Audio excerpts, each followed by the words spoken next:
Bien, donc après avoir vu la définition d'une intégrale et les premières propriétés, il faut maintenant qu'on arrive à calculer les intégrales. Et pour ça, ce que nous allons faire, c'est un lien entre deux choses qui sont a priori totalement différentes, les intégrales et les primitives. Donc les intégrales, on a vu que quand on avait une fonction, l'intégrale de a à b de f, quand a et b sont deux réels et f est une fonction continue sur le segment AB, on sait que ça c'est un nombre. Mais a priori, on ne sait pas encore le calculer. Donc on va rappeler la définition d'une primitive, donc c'est-à-dire le deuxième objet qu'on a. Donc si on prend f, une fonction de i dans R, une fonction, on appelle primitive de petit f toute fonction grand F dérivable sur i telle que grand F' égale f. C'est-à-dire que je veux une primitive de petit f, c'est une fonction telle que si je la dérive, je trouve petit f. Et a priori, c'est une chose qui est totalement différente des intégrales.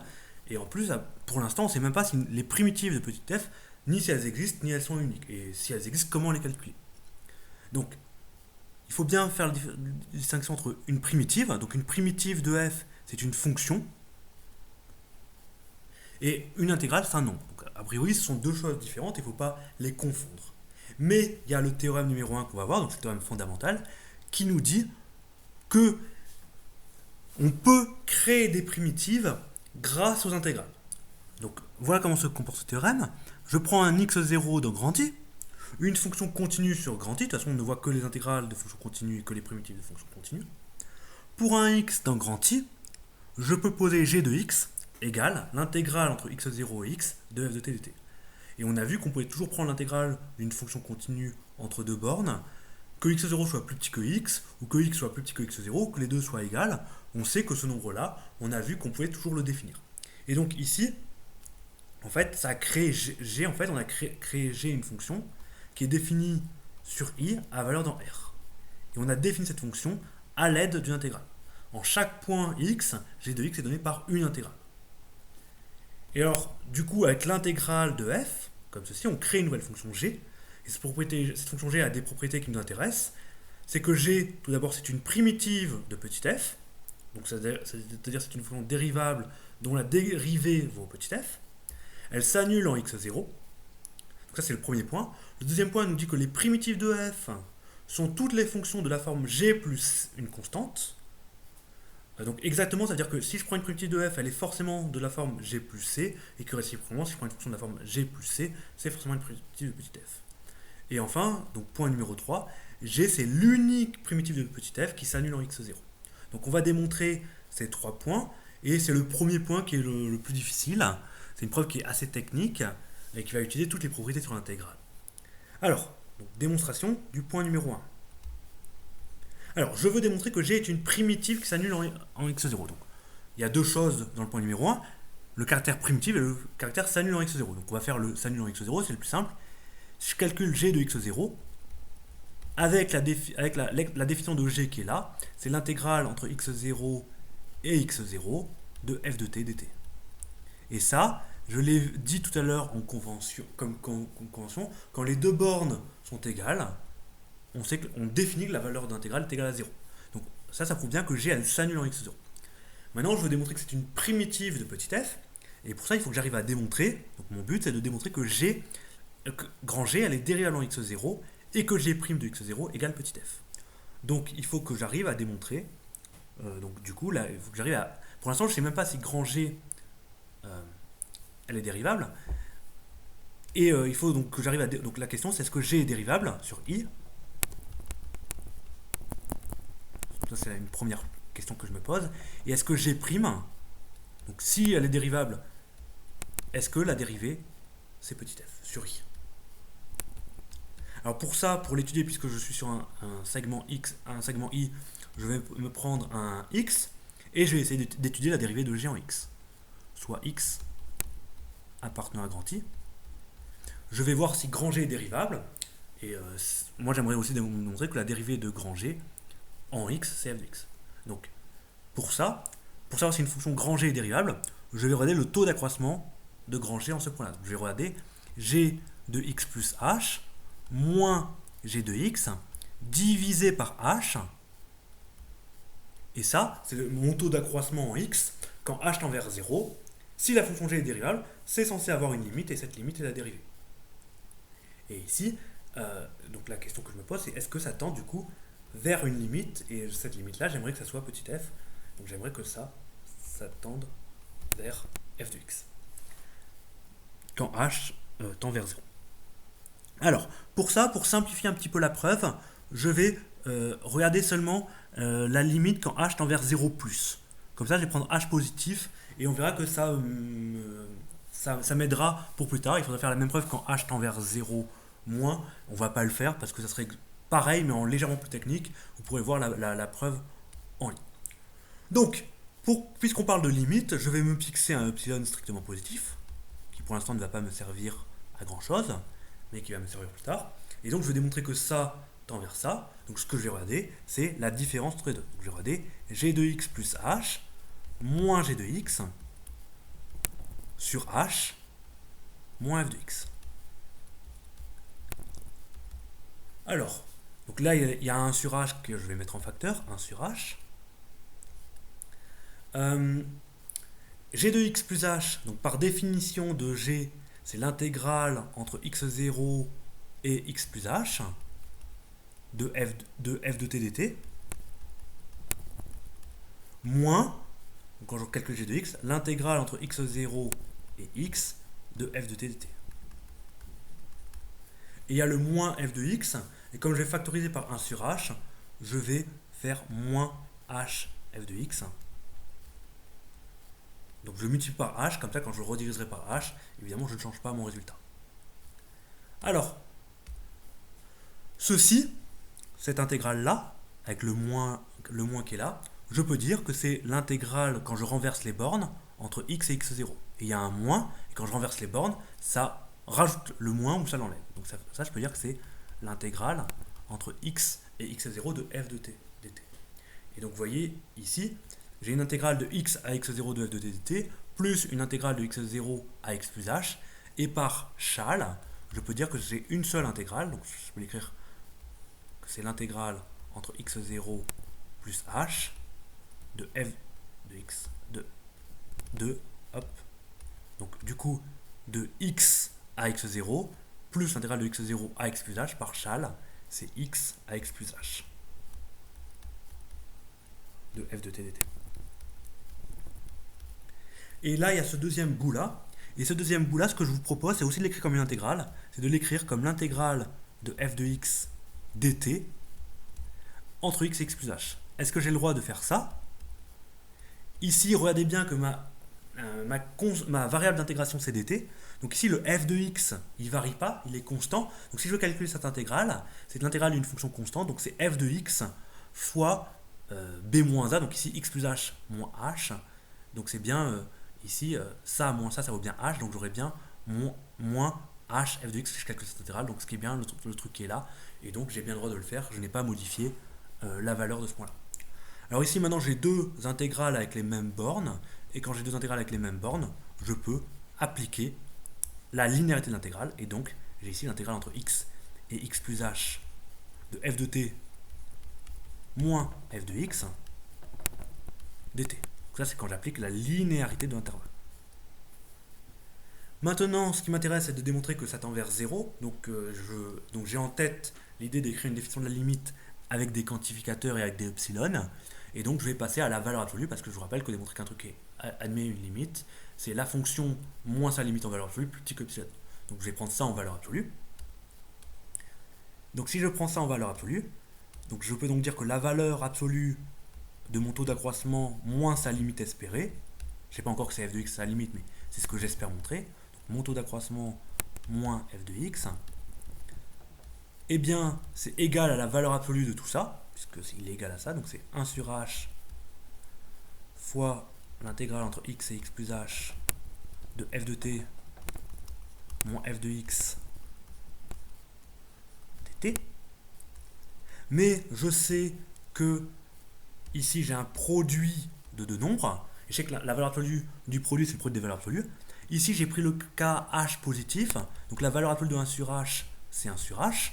Donc c'est à ce moment-là où c'est bien utile d'avoir pris h positif, c'est qu'au moins il n'y a pas un signe moins qui apparaît.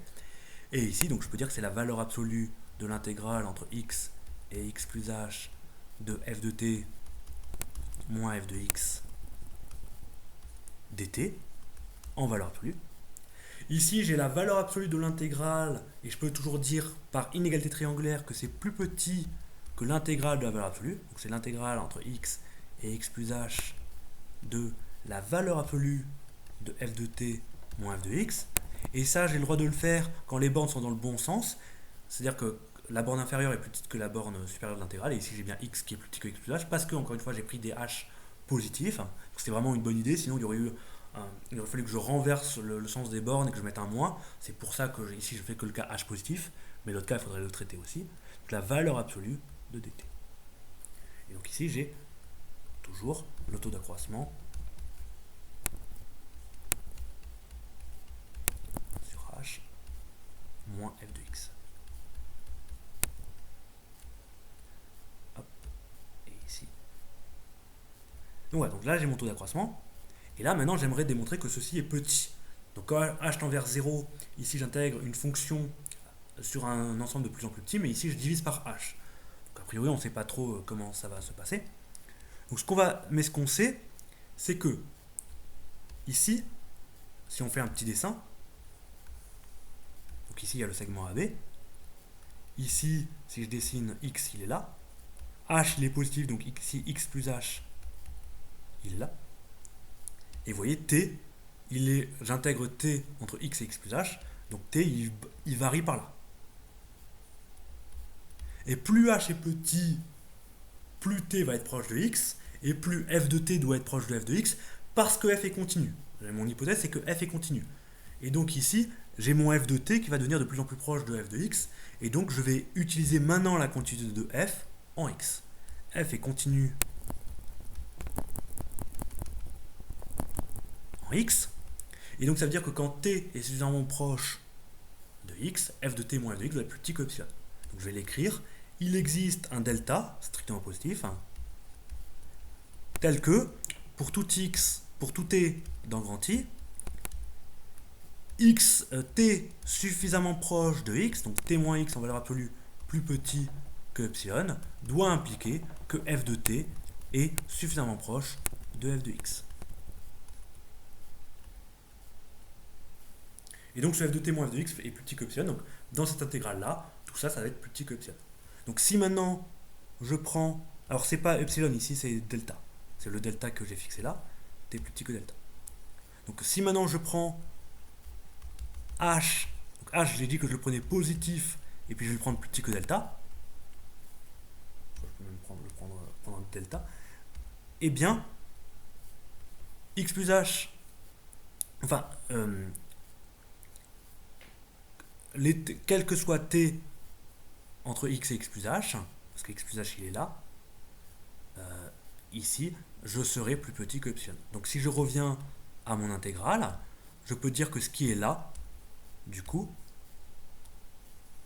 est plus petit que epsilon, car t est plus proche et plus petit, car t moins x en valeur absolue est plus petit que delta. Et donc, je peux écrire que g de x plus h moins g de x sur h moins f de x. Quand je réutilise la croissance de l'intégrale, tout ça c'est plus petit que epsilon, donc je peux dire que cette intégrale-là est plus petite que l'intégrale où je mets du epsilon. Donc x plus h fois epsilon dt. Mais ici, j'ai une fonction constante maintenant, donc epsilon il est constant, il est fixé entre x et x plus h. Donc ça, je connais la valeur de cette intégrale-là, c'est epsilon fois la longueur de l'intervalle, et ici c'est h. Donc ici j'obtiens epsilon h. Et ici, bah, du coup, c'est miraculeux, les h se simplifient. Et donc, j'ai démontré que ceci est plus petit que epsilon quand h est plus petit qu'un certain delta. Et donc ceci, c'est la définition, ça veut dire que g de x plus h moins g de x sur h tend vers f de x quand h tend vers 0. Et ici, j'ai pris du h qui est positif, donc en fait, j'ai une limite à droite de 0. Et ça prouve que le taux d'accroissement de g en h admet bien une limite finie f de x. Donc ça veut dire que ça prouve que g, elle est dérivable à droite en petit x et que cette dérivée à droite en petit x égale à la limite, et ici la limite j'ai trouvé f de x. Donc du coup ici j'ai fait que le job à droite, mais on peut le faire aussi à gauche. C'est légèrement plus technique parce que les bornes ici, x et x+, ne sont pas dans le bon sens, donc il faut faire un petit peu attention. Mais de même, et c'est pas forcément la peine de rentrer dans les détails si vous n'êtes pas très à l'aise avec ce genre de démonstration, on prouve que g est dérivable à gauche en x, et que cette dérivée à gauche vaut f de x. Et être dérivable à droite et être dérivable à gauche quand on a la même dérivée, attention, il faut qu'il y ait la même dérivée pour que ça soit vrai, vous dit que g est dérivable. Donc grand G, donc ça prouve que grand G est dérivable tout court en x, et j'ai même la valeur de la dérivée, g' de x vaut f de x. Attention, si j'ai pas la même valeur, grand G ne serait pas dérivable, mais ici je trouve la même valeur. Et ici j'ai pris un x quelconque dans grand I, donc ça prouve bien que grand G, elle est dérivable sur I,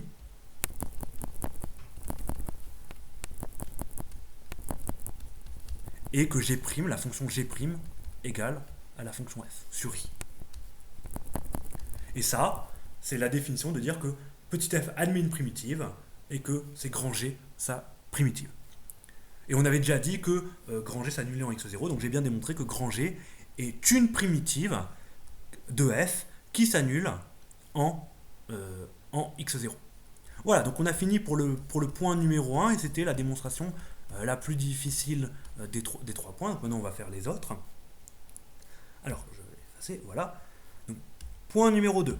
On vous dit les primitives de f sont exactement les fonctions de la forme g plus c. Donc exactement, ça veut dire qu'il faut faire deux sens.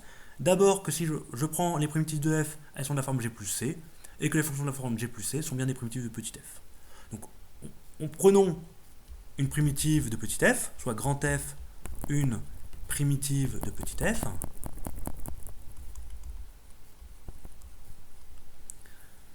Donc je sais que ça veut dire que grand F elle est dérivable et que sa dérivée c'est petit f. Et moi je veux démontrer que, mon but c'est de démontrer que grand F égale g plus c, avec c une certaine constante réelle mais que je ne connais pas. Alors comme je ne la connais pas, je vais étudier la fonction grand F moins grand G. Cette fonction-là, je peux la dériver. Pourquoi je peux la dériver? Parce que grand F est dérivable, parce que c'est petit prime de petit f, et grand G c'est aussi une primitive de petit f, c'est ce que j'ai démontré au point numéro 1. Donc la différence de fonction dérivable est dérivable, et donc je peux dériver f moins g, c'est la dérivée de grand F moins la dérivée de grand G. Maintenant, grand F c'est une primitive de petit f, donc grand F' c'est f. Grand G', c'est f aussi parce que grand G est une primitive, et f moins f, bien évidemment, c'est la fonction nulle. Et donc ici, j'ai f moins g, sa dérivée, c'est 0, et ça prouve que f moins g est une fonction constante. Ça, c'est un truc qu'on avait démontré dans le chapitre dérivabilité. Quand la dérivée d'une fonction est nulle, la fonction, elle est constante sur un intervalle. Si, sur un intervalle. Et ici, on est sur grand I, qui est bien un intervalle, c'est un segment. Donc f moins g est constante. Et donc ça veut dire qu'il existe la constante appartenant à R, telle que f moins g égale c. Et quand je fais passer le g de l'autre côté, j'ai bien démontré que f égale g plus c. Donc là, j'ai démontré un sens. Si j'ai une primitive de petit f, alors elle est de la forme g plus c. Réciproquement, si f égale g plus c, eh bien, grand G elle est dérivable, petit c elle est dérivable parce que c'est une fonction constante, et la dérivée d'une fonction constante, c'est 0. Donc grand F est dérivable. Et je peux dériver petit f comme une somme de deux fonctions dérivables. Grand F' égale G' plus 0, parce que la dérivée d'une fonction constante, je sais que ça vaut 0. Et grand G', j'ai prouvé au point numéro 1 que c'était petit f. Donc là, j'ai bien démontré que grand F', c'est que la dérivée de grand F, c'est petit f. Et donc ça prouve bien que grand F est une primitive de petit f. Et donc j'ai bien démontré que si grand F est de cette forme-là, c'est une primitive de petit f, et puis au début, j'ai démontré la réciproque. Donc j'ai démontré le point numéro 2. Maintenant, je vais démontrer le point numéro 3. Donc, démonstration du point numéro 3. Donc, je sais déjà que G, donc G, c'est déjà une primitive, est une primitive de petit f qui s'annule en tel que G de x0 égale 0. Donc ça, c'est ce que je sais déjà. Mais il faut que je démontre que c'est l'unique primitive. Donc pour démontrer que quelque chose est unique, je vais en prendre un autre. Donc soit grand F, une primitive de petit f, tel que, qui s'annule en x0, donc tel que grand F de x0 égale 0. Donc moi, évidemment, mon but, c'est de démontrer que grand G égale grand F. Alors, pour l'instant, je ne sais pas comment faire, mais du coup, puisque grand F est une primitive de petit f, je peux appliquer le point numéro 2. Donc grâce à 2, donc là, je suis en train de démontrer le point numéro 3, eh bien, je sais qu'il existe C, une certaine constante que je ne connais pas, telle que f égale G plus C. Et moi, maintenant, ce qui m'intéresse, c'est d'avoir cette constante, et même ce que j'espère, c'est que C vaut 0. Comme ça, j'aurai f égale G. Alors, comment je peux trouver une constante? Eh bien, en évaluant mes deux fonctions au même point. Et ici, quel point est intéressant? Ben, évidemment, x0, parce que je sais que les fonctions s'annulent. Donc, je peux en déduire que f de x0 égale G de x0 plus C. Et maintenant, je sais que G de x0, ça vaut 0. C'est le point numéro 1 qui me le dit. F de x0, c'est égal à 0, c'est mon hypothèse. Et donc, eh bien, nécessairement, C vaut 0. Et donc, puisque C vaut 0, F égale G. Et donc, j'ai bien démontré que si je prends grand F, une primitive de petit f, qui s'annule en x0, forcément, elle vaut G. Donc ça prouve bien que grand G, qui est défini par cette formule-là, non seulement je sais que c'est une primitive de G, non seulement je sais qu'elle s'annule en x0, mais en plus je sais que c'est la seule. Et voilà, ça démontre ce théorème numéro 1, donc c'est le théorème fondamental de l'analyse. Ce théorème nous a dit que si je veux trouver des primitives de fonctions, eh ben, j'intègre cette fonction-là entre une borne constante x0 et ici une borne qui varie, c'est avec une variable qui est la variable qui est là, c'est x, c'est celle que je mets pour définir ma primitive. Voilà. Donc ce théorème, il vous dit, à partir des intégrales, on sait construire des primitives.